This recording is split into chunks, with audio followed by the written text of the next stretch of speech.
Welcome to Feminine Roadmap Podcast. I'm your host, Gina Farrar. Each week, I bring you an inspiring conversation to help you navigate the challenges and changes of midlife so that you can not only survive, but thrive in your second half. Hello, Feminine Roadmappers. It is Gina here, and today we are going to be talking about how women can embrace their ambition and power, and how women over 50 can defy ageist assumptions to stay marketable and keep their jobs. My guest today is Bonnie Marcus. She is an executive coach. She is a speaker. She's the author of Politics of Promotion, How High-Achieving Women Get Ahead and Stay Ahead. She is also the creator of the podcast, Badass Women of Any Age. So without further ado, I would like to welcome Bonnie. How are you today, Bonnie? Thank you for coming. Oh, Gina, thanks so much for having me. I'm really looking forward to our conversation. Me too, because you and I are kindred spirits about overcoming the ageist assumptions, yes? Yes. Well, I'm so happy to have met you. And why don't you tell us a little bit about yourself and what led you to do the kind of work you do and write the books that you do?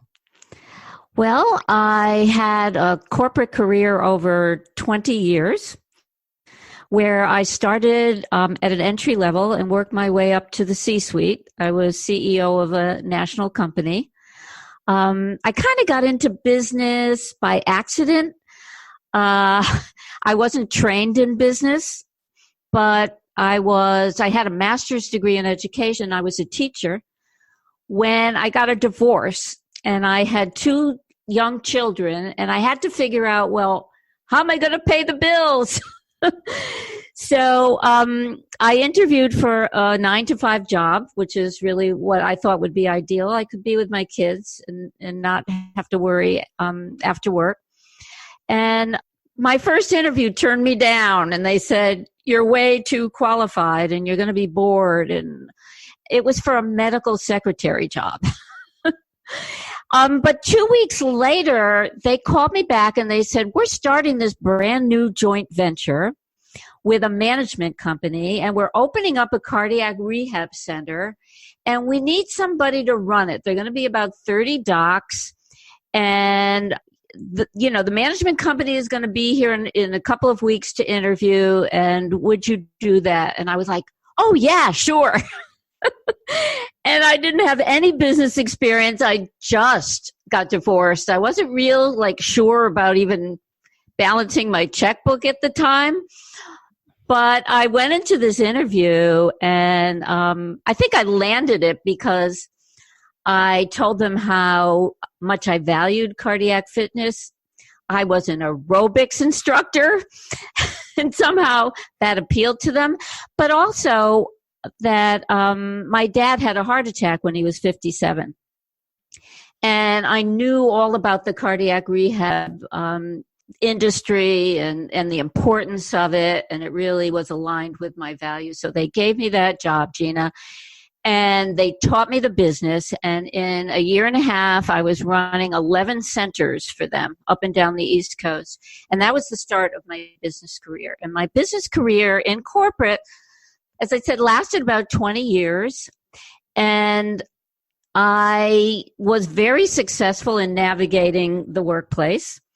However, early in my career, I had been with a company called Gentiva Health Services for about 8 years, worked my way up to be an AVP.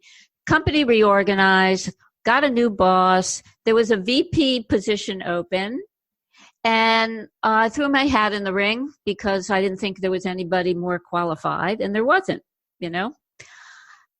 But they gave the job to somebody else. They brought in a guy from another territory, and I was devastated. And that's when I realized that, and this is the premise behind the book, The Politics of Promotion, is you just can't focus on your performance.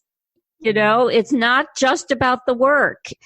I didn't like my boss. I didn't build a relationship with him. I didn't know how the decision would be made. I didn't understand the politics. and I was blindsided.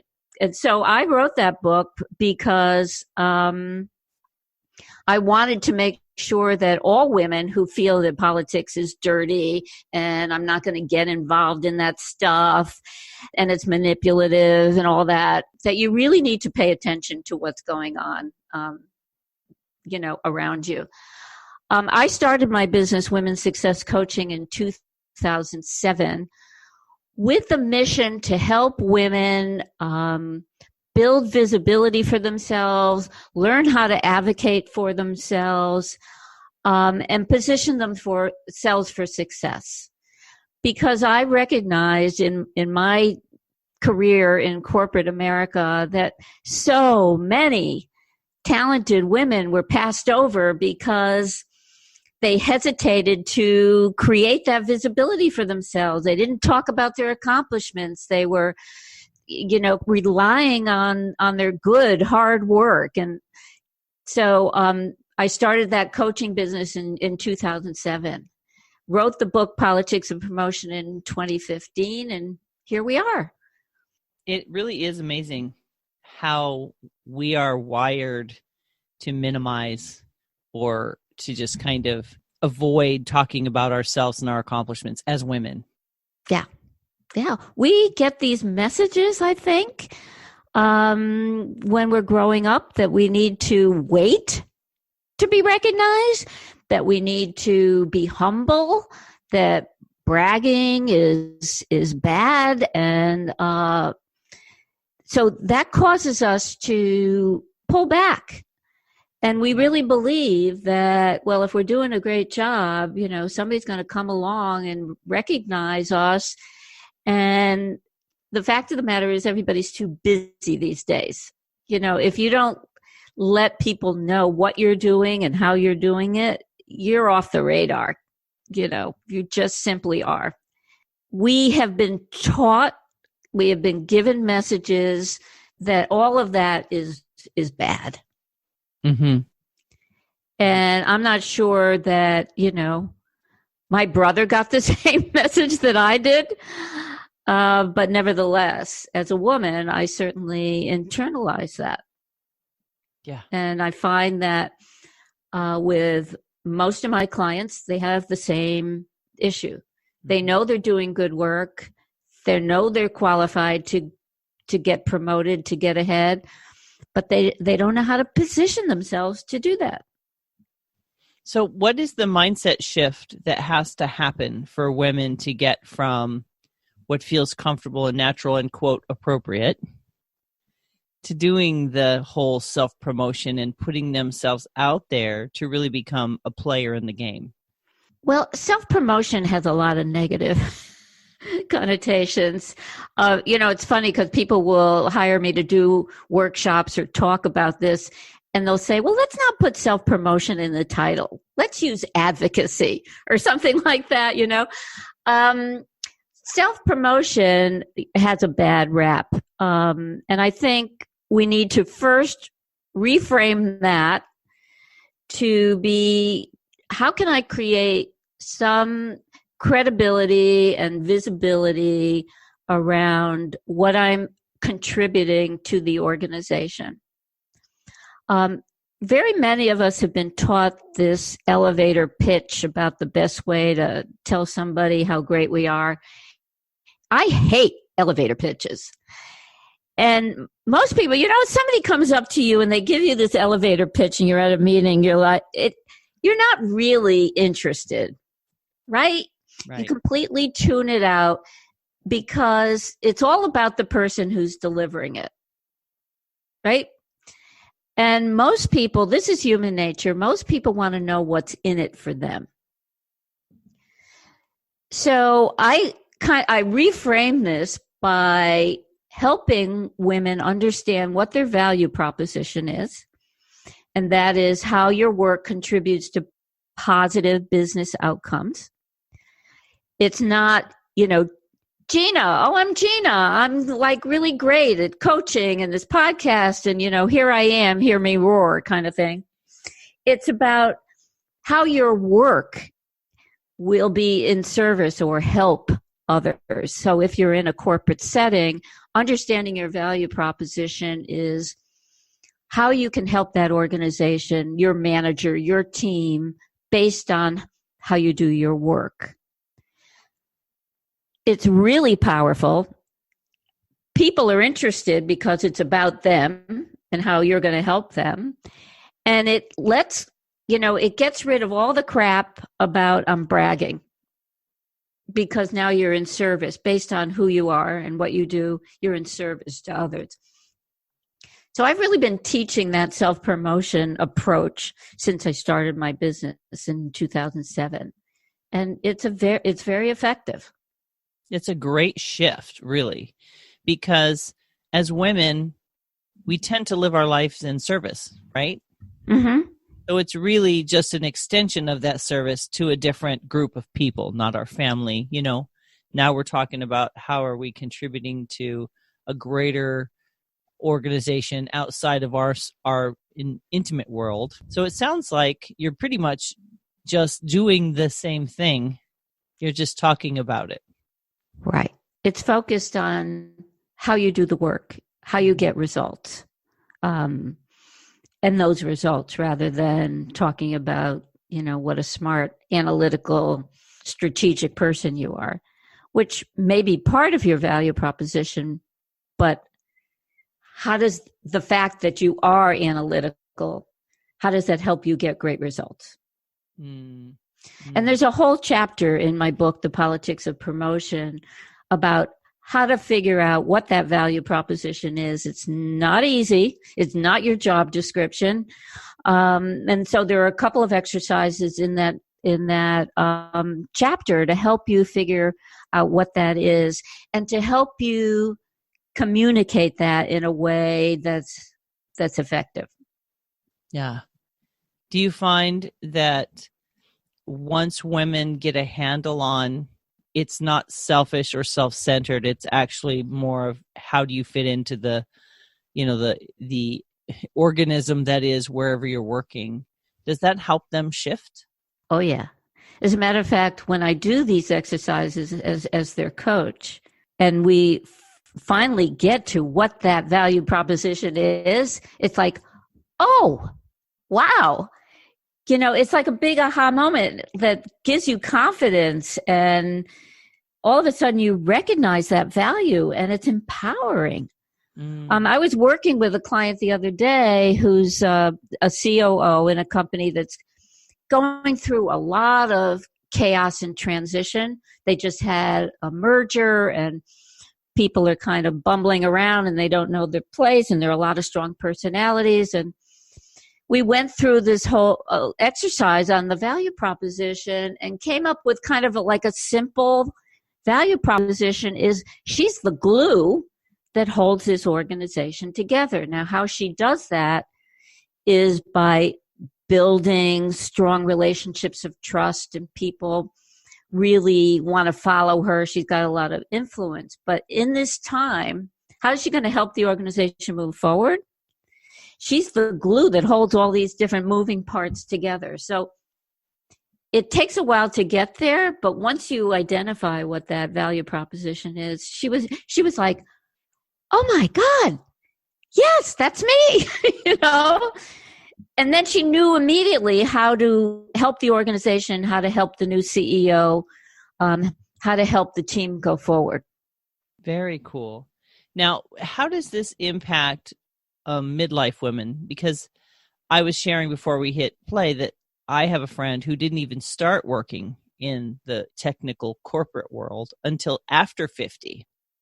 So what words of advice would you give to someone who, like my friend Val, decided to stay home and raise her family and do that family focus for the first half of her life?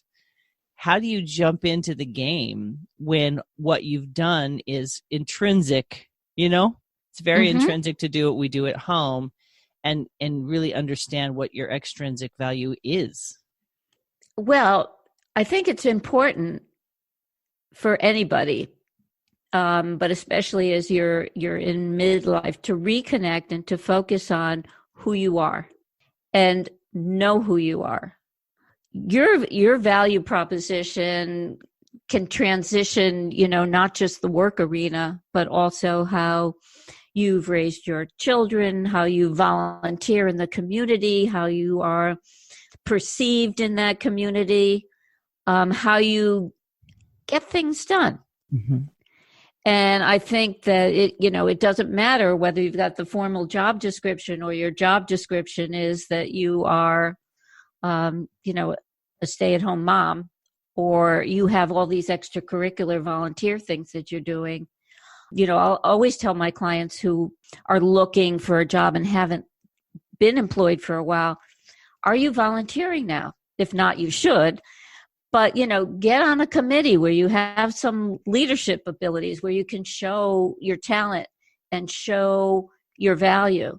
So I think you can pull those things. It doesn't have to be necessarily just the workplace. So you're talking about looking at your life as a whole and the different talents, abilities, maybe even tendencies you have when you get in a situation. So you get in a situation and you think, do people look to you for leadership? What do you tend to do? What roles do you tend to play? And you can begin to break it down, right? You just kind Absolutely. of looking at your life and looking for those patterns. Absolutely. There are patterns. Mm-hmm. It's interesting how a lot of women, we just do what we do and we don't give ourselves credit. Oh, yeah. That is a huge problem. We downplay. Yeah. In this new book that I'm writing about women over 50, one of the exercises that I take women through is, what battles have you fought and won? Right? Mm-hmm. What have you done to get to this point in your life? We take it for granted that, anybody can do that, right? And it's important to recognize how we've gotten where we are today. For instance, and I was talking to you a little bit, before we started, I got a divorce. I was really young and I had young kids. And I was married to a lawyer, and I was divorcing a lawyer. I mean, reestablishing my career, doing that as a single mom, making it all the way up to the C-suite. These are things that until recently, I didn't even recognize. Oh, anybody can do that, Well, no.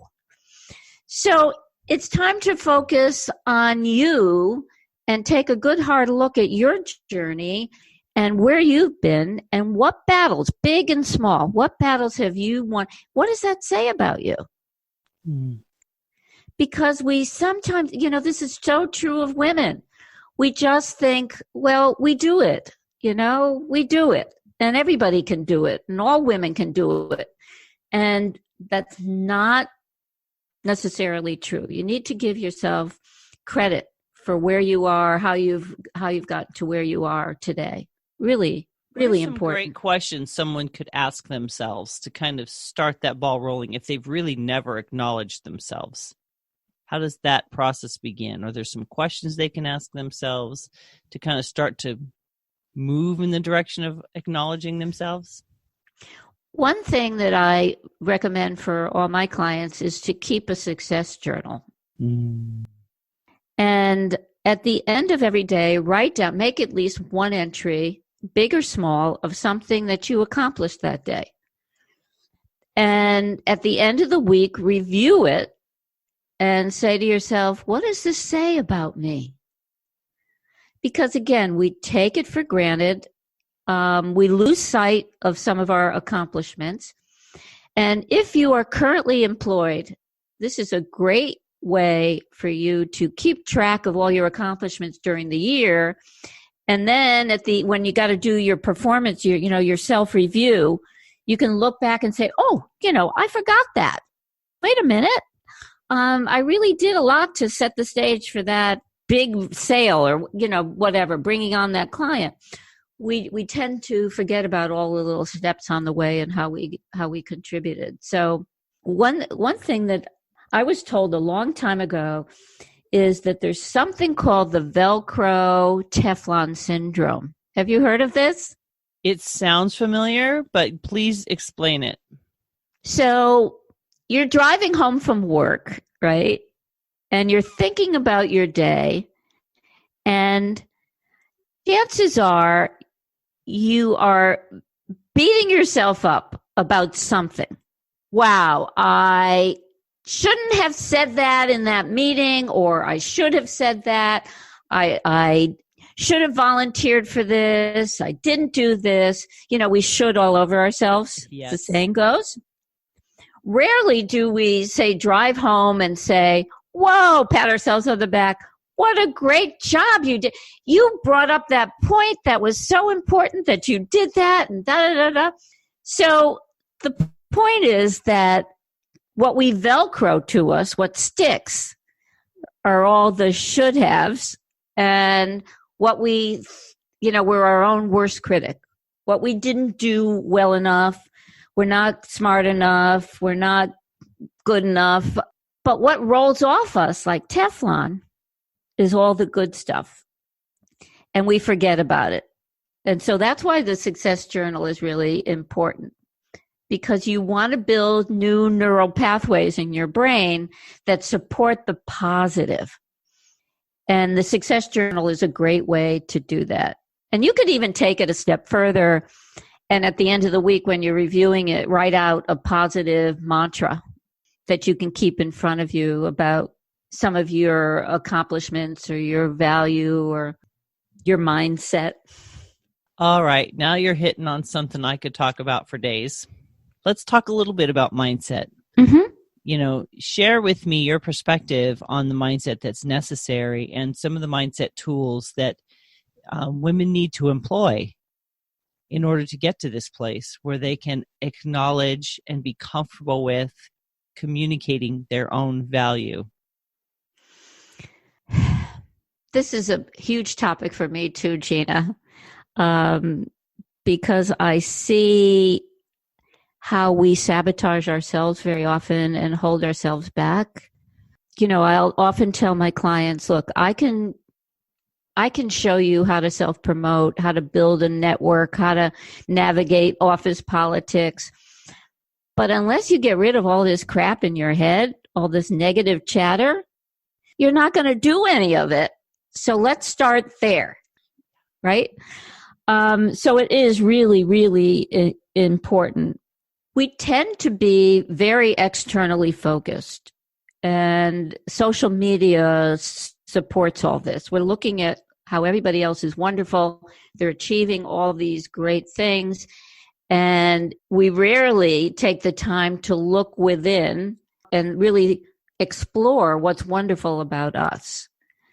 Maybe in comparison, you think, well, I can't measure up, etc., because you're looking at everybody puts all their great things on social media. Nobody puts where they really mess up, right?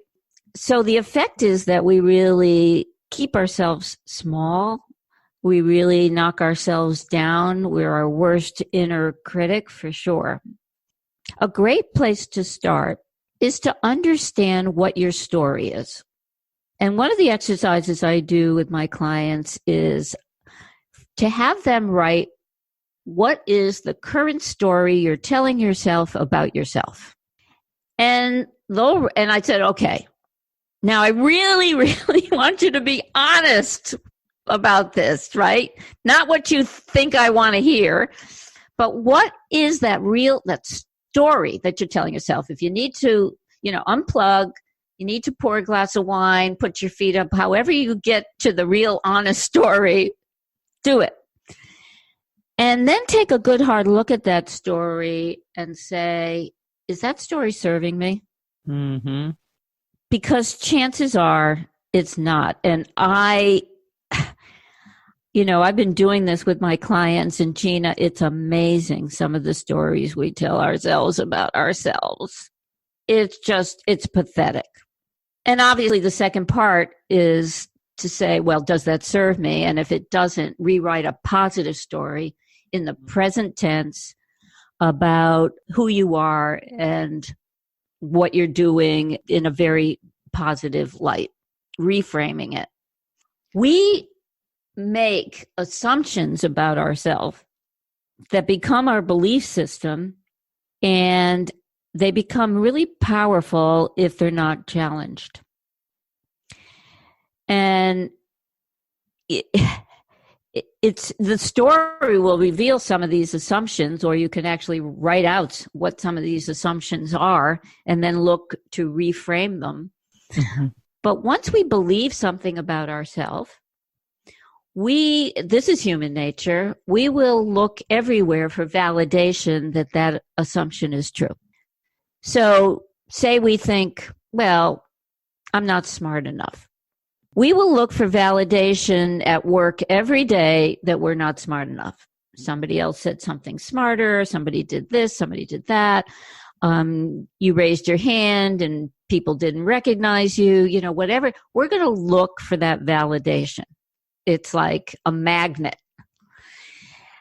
If we have a positive assumption, say we're smart enough to compete and to get ahead, we will then look for validation that that's true.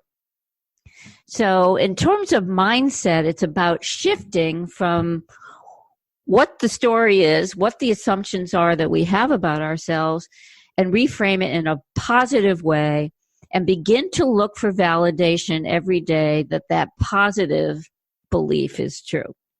And gradually, we can move from the negative that does not serve us, that actually sabotages us, to the positive. What we believe about ourselves literally drives the train. Yeah. In some cases, the train will never leave the station, Gina. Because it's pathetic. We've got like this huge barrier right on the track. The train can't go anywhere. Mm-hmm.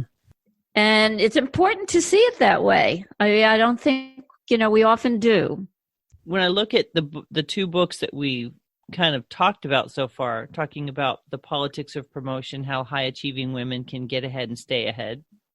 And then also the idea of women over 50 defying ageist assumptions. Those are mindset.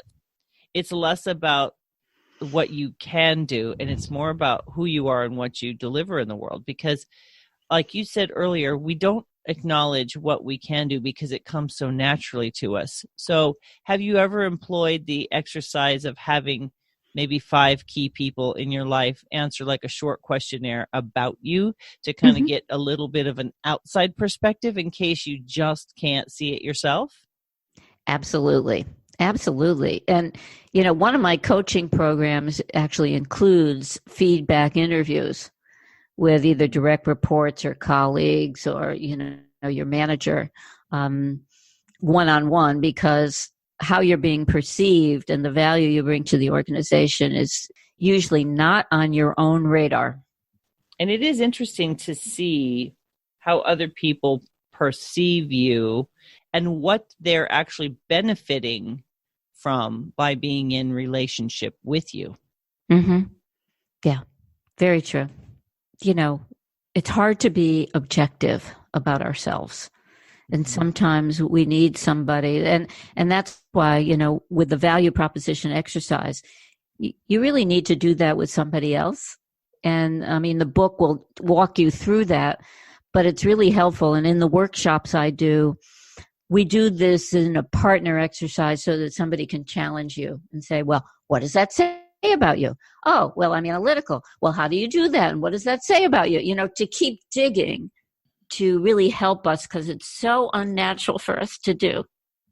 One of the things that I've encouraged women to do is pay attention to what people are saying, like the compliments that they give you or the thanks that they give you, and learn to receive it and not diminish it. Because women can start there.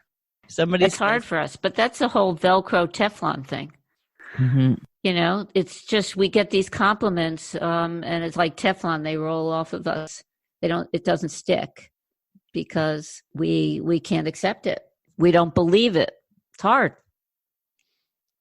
Now, what is it that kind of got you involved with the idea of helping women specifically? Was it because you're a woman yourself, or were you just as a COO finding that there was a discrepancy between the number of men and the number of women going for upper level jobs? It was all of that. As I said earlier, I really wanted to start this company and I really wanted to coach. As I was going through my coaching program, which was about 9 months, I guess, to get certified, everybody started talking, well, what's going to be your niche and what's, you have to kind of focus. And I didn't even hesitate, Gina. I knew that I really wanted to help women and also to help the workplace to support women, because it's really needs to be both. How do we hold ourselves back? How does the workplace hold us back? I didn't want it to be, how do we fix women? And even when I wrote the book, Politics of Promotion, I do workshops on that book to both men and women, because how you navigate office politics is gender neutral. That being said, there's specific challenges that we face as women in the workplace that are real, and we have to learn how to navigate around. So there was never a question that it was going to be women. There was my own experience, not so much because I made it to CEO. It wasn't that I was marginalized because I was a woman, but I saw a lot of other women being passed over. Helping women to get that visibility and to really own who they are and their talent and ambition, I thought was an important mission. I did a leadership academy for a local chamber, and it was over the course of 10 months. And we did a leadership panel. That was one of the things that we did. We had local community leaders come in, and a young woman in the audience stood up and she said, "Why aren't there more women in leadership?" And in my head, I thought, I need to talk to her.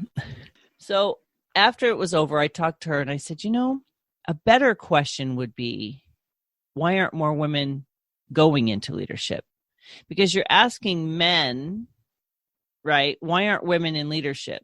Some of these men are happy to have women on their teams, but the women aren't stepping up and raising their hand to say, I am going to do this. I want to contribute on a leadership level. So from my perspective, sometimes it's because the women don't step up. And then it looks like they're being looked over when they're not actually even putting their hat in the ring. Because sometimes we misunderstand why women aren't doing these things. I have done extensive research on women and ambition, and I published a white paper a couple of years ago. And women really consider the top jobs too stressful, and they're not as open to having what they consider to be power, position of power and authority, as a man is. And so I agree with you. In some cases, it's about reframing what power is in a leadership position that may be important, and how women would fit into that. Because, I've not everybody wants to be, not every woman wants to be in the C-suite, and that's fine. But I think it deserves some attention. That conversation deserves some attention. Mm-hmm. It's just interesting because sometimes the mindset or the story that I'm hearing is, oh, we don't have a voice. We don't have an opportunity, when sometimes we haven't even tested it to see if we do have the voice or we do have the opportunity. Because that was not a mentality of, I see an opportunity. And I said to her, if you see an opportunity of leadership, do it. You're the one seeing the opportunity. You're the one seeing the gap. Fill the gap. And I would ask, why would you hesitate to go for that? Yes. If you see that opportunity, what are you telling yourself? And why does someone else need to do it? Why not you? Is it the assumption like you're going to fail? Is the assumption, you're not smart enough? Is the assumption, you didn't go to the right schools? What's holding you back from saying, I can add more value to the organization in this role? It doesn't have to be all about you. It's what can you contribute with more responsibility or with a different scope of responsibility? How can you help this organization move forward? How can you contribute more? What do you bring to the table? Sometimes I'll tell my clients, you're awfully stingy. You have so much to offer and nobody knows about it. Or you're not willing to do everything that you can do to help your organization, to help your team. And why is that not happening? Right. Yeah. What kind of answers do you get to that? Silence. Sometimes, it's shock. What do you mean I'm stingy? It's meant to be shocking to help you kind of like say, whoa, wait a minute, I need to look at this from a different perspective. Mm-hmm. Mm-hmm. It's really fascinating, actually. There does seem to be, in some arenas, it's male heavy. Some people get into fields where it's, male dominated, if you will.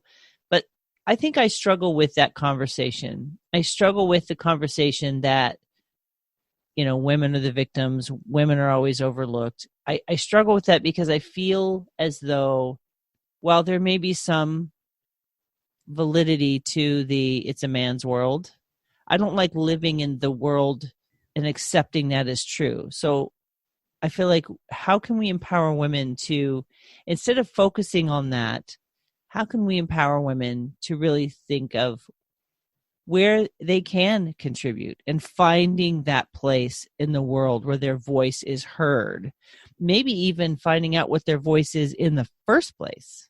Right. Absolutely. Absolutely.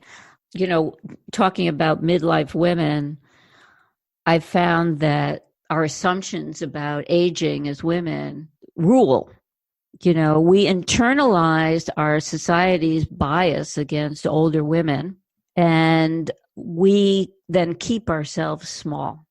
And quite honestly, I get really pissed off when I hear ageist comments and, I hear from my clients about how they're being either let go or marginalized in some way, sidelined. But we have the power ourselves to control how we're being perceived, control our careers, and not be, as you said earlier, the victim. By taking a look at what some of these assumptions are. I'm too old to get promoted. I'm too old to compete. I'm too old to understand technology, to learn new things. I'm too old to wear red lipstick and tight leather pants. I'm too old to wear my hair long. I'm too, all this stuff. And we keep ourselves in this small little box, and then we wonder why we're being pushed aside. If you play that out, if you really believe you're too old, for instance, to be promoted, and you believe that, then you're going to behave differently. You're going to let go of all the stuff you should be doing to create the visibility to maintain your status and even to get ahead. So you're not sharing your opinion. You're not raising your hand. You're not volunteering for special assignments. You're not actively networking and building influence across the organization. So you see how that one belief, like I'm too old to get promoted, it'll manifest in, well, sure, you won't be promoted because you're not doing any of the things you need to do to be promoted. So it's self-fulfilling prophecy. Yeah, that's the word I was thinking of. The phrase. It does. And we don't realize that, wait a minute, we have the power to control this. We're looking at it from the point of view that we're victims instead of what can we do and what can we. Now, we can't control everything, but we can certainly control our mindset. What can we control, and start there? Right. Yeah, you either have the choice to feel empowered and confident and in control of your career destiny, or you have the choice to feel like the victim and everything's happening to you because you're aging, and, that's going to affect both your career as well as your life. Mm-hmm. Isn't that funny how we can be so unaware of something that's just right in front of us? Yeah. Literally, we're watching other people do it. And I think that's what you and I are essentially about, is we're trying to flip the switch, turn the light on, and have people become aware of their own personal power and efficacy in the world. That there is something more you can do should you choose to. Because for some women, we're not saying all women should go out into the corporate world and climb the ladder. That may not be the right ladder for you, but we are saying pick a ladder. And climb it, whatever that ladder is for you. Right, whatever that goal is, empower yourself to be present, to be mindful, and to be strategic about reaching that goal. Now, if someone has never really done that, what are a couple of strategies they could use? I love the success journal. And I think what crossed my mind was you could just look at your day, and if success is a word that befuddles you, like that word just throws you off, it could be a journal of wins if that word feels better. Like what? Yeah, redefine really success. Yeah. But I think if we have the bar so high regarding success, we're not going to put one damn thing in the journal. And that's not the point. That's why I say anything big or small. So when I'm talking about this, it could be I worked a full day. I got home in time to make dinner, do homework with my kids, put them to bed. And, I accomplished all that today. That's a success. That's a win. Yes. I made it in time for the soccer game, after work, whatever. It doesn't have to be I closed $1 million deal. If you did that, that should be in the journal too. But don't put the bar so high that, so I guess it's how do you define successes? Something positive that you achieved during the day. How do you define success? I was just recently asked that question for a magazine article. And what was your answer? Question, what it comes down to is at the end of my day, when I put my head on my pillow, do I feel like that day I've done what I set out to do? Whether it's showing up in a relationship the way I want to show up, connecting well with my podcast interview guests. Success is anything that makes me feel like I am staying in my lane and accomplishing something that's moving my life forward toward the goal that I want my life to be. So success isn't about the money and the things, although success can bring those things. Because I know a lot of people who have the things, the house, the cars, the money. The material things. They have the material things and they have the external success, but there's no internal alignment to that external success. There's no joy. There's no connection. They're just achieving and receiving the, quote, rewards of it, but they themselves aren't aligned. There's not a joy in what they do. There's not a get up in the morning and just be like, this is the difference I'm making in the world. So I think for some people, we get distracted by what success looks like and we externalize it. I'm internalizing success and saying, what makes me feel like I've spent this day well? Yeah. When I meditate first thing in the morning, I'll very often set my intentions for the day. And I don't always reach them, because this can happen or that can happen, or, that's life. But I think my overreaching intention for every day, especially at this point in my life, is to find joy. Yeah. And you just mentioned it. And I bring joy, hopefully, to this podcast. I bring joy to my clients. I bring joy to my writing. But I think it's important, for whoever is listening to this podcast, is what brings you joy? No matter what your age, what brings you joy, and how can you incorporate more joy into your life, because that's going to fuel your positive mindset, your confidence, everything that you need to really feel good about yourself at the end of the day. And even, you could focus your success journal on that. I found joy. I went out for a sunrise run this morning in beautiful Santa Barbara where I live. And I went out for the run and the sun was just coming up over, it was so beautiful. That started my day in a very joyous way. Set the stage for anything, for this interview, for the work that I'm going to do, coaching today. And we often, it's usually not our intention to do that.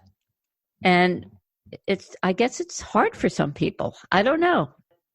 I think for women, don't you think it's because we have a tendency to worry about other people's days, other people's lunches, other people's goals, other people's agendas? And I'm not saying that's a bad thing, but somewhere in there we forgot that we exist. I can't agree more. So I'm writing this book about women over 50, right? And some of the things I'm talking about are, number one, at this point, make yourself a priority. Mm-hmm. Whoa, when's the last time you did that, if at all?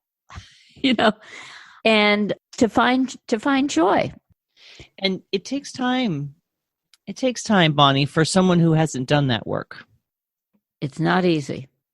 It's not easy for a lot of us. It's like learning a new language in some ways. Most of my life, I have been a workaholic. I was a workaholic when I had a job, when I started my company. And you probably know this too. I work from home. There's like the draw to keep working, 7 days a week is always there. I should be writing. I should be doing this. I should, whatever it is. I had a major shift. I would say, it's like 4 years ago now. I was out running and I was bitten by a tick. I lived in the Northeast and I had a terrible case of Lyme disease. Now, people on the West Coast aren't that familiar with it, but for those of us in the Northeast, this is terrible. For 9 months, Gina, I couldn't work. And there was nothing I could do. I'm very action-oriented. What can I do to get better? What can I do to get better? And the one thing was to do nothing and to heal and to be able to. So I started doing things that I had never done before. I started journaling.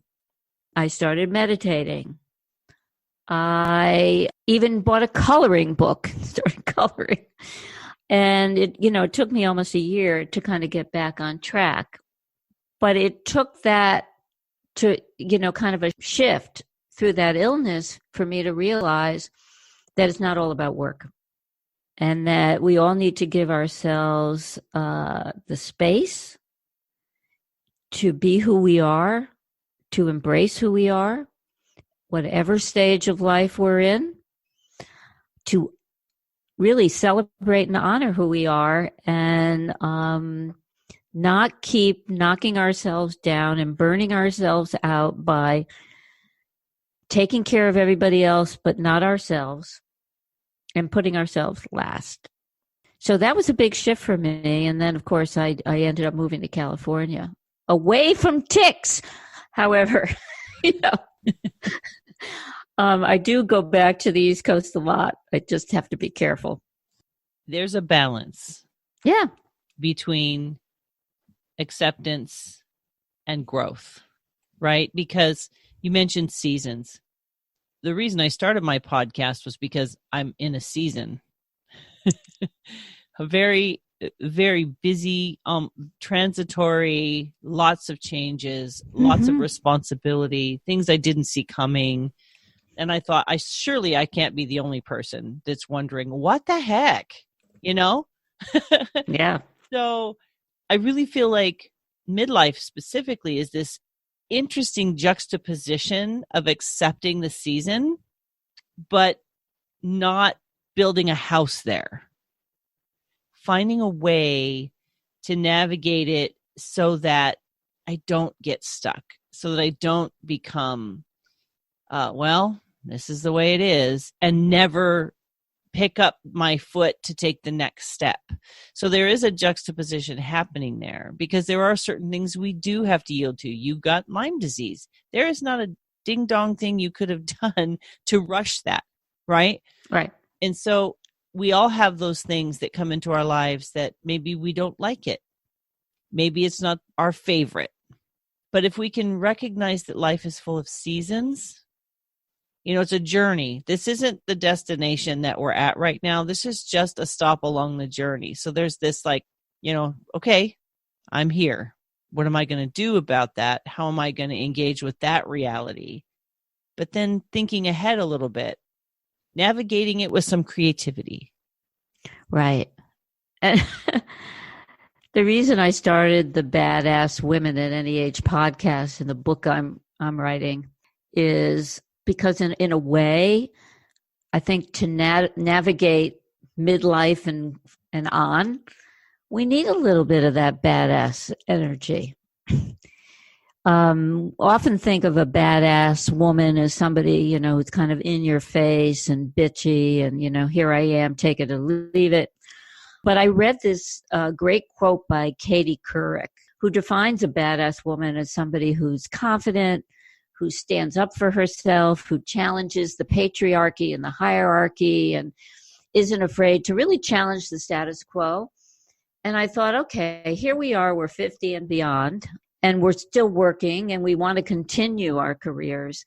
Maybe it takes a little bit of that badass energy to reconnect with who we are, what our story is, the value that we bring, and not let ourselves fall victim to all the ageist assumptions that our society places on us, and empower ourselves rather than let all the bias take over.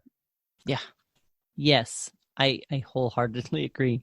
We have talked for almost an hour, believe it or not, Miss Bonnie. That went really fast. And I have so enjoyed it. Let me ask you, we've kind of skipped the rock a bit on several topics. If you had to give 3 tips to women who are listening to this podcast that you would love to have them take away to create those shifts, to help them learn to create space for themselves, what 3 things would you share with them? I would say the first one is to define what your story is. What is the story you're currently telling yourself about yourself? Be honest and take a look at that and say, does that serve you? Because words matter. And you can change that story to create the life that you want, the positive mindset, if that story does not reflect that. You don't need to be the victim. You can empower yourself with that positive energy. Keeping a success journal, I think, is really important because we diminish our accomplishments. We take them for granted. We don't pay much attention to them at all. And so I think it's a great idea every day to write down at least one thing that you feel good about that you did that day.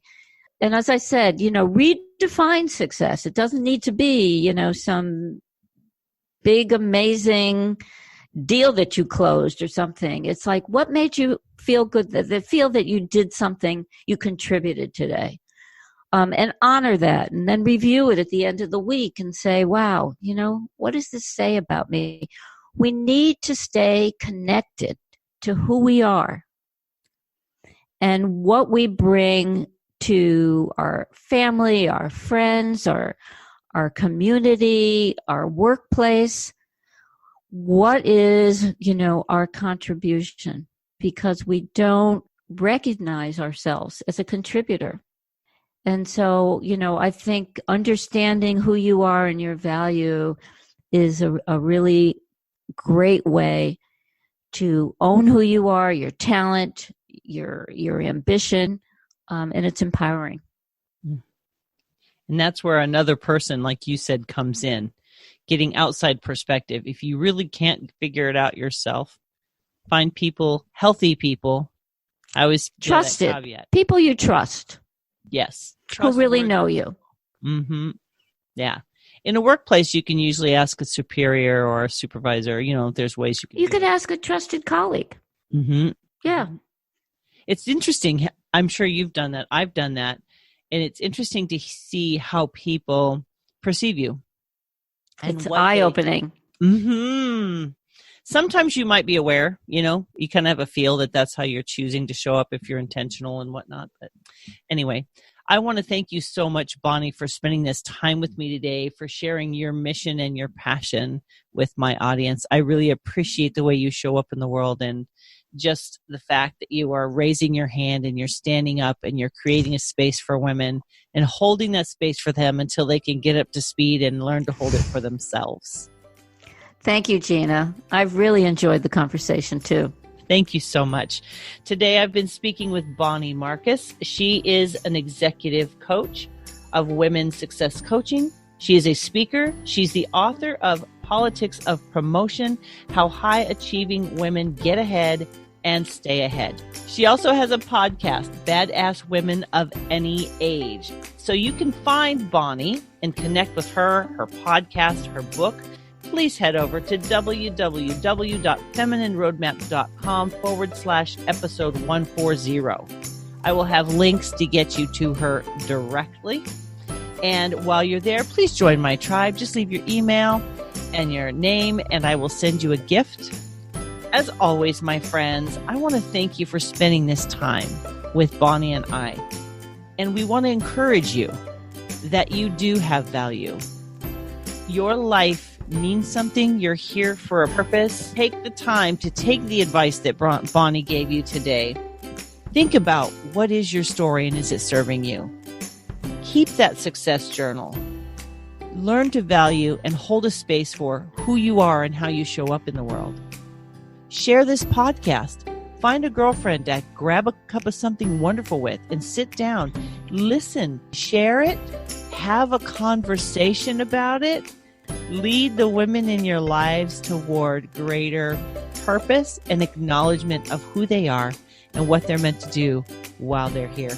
So thank you so much for listening. Please subscribe. Please leave comments anywhere where you're listening to podcasts. Thank you so much for giving us your time. We value it. We appreciate you.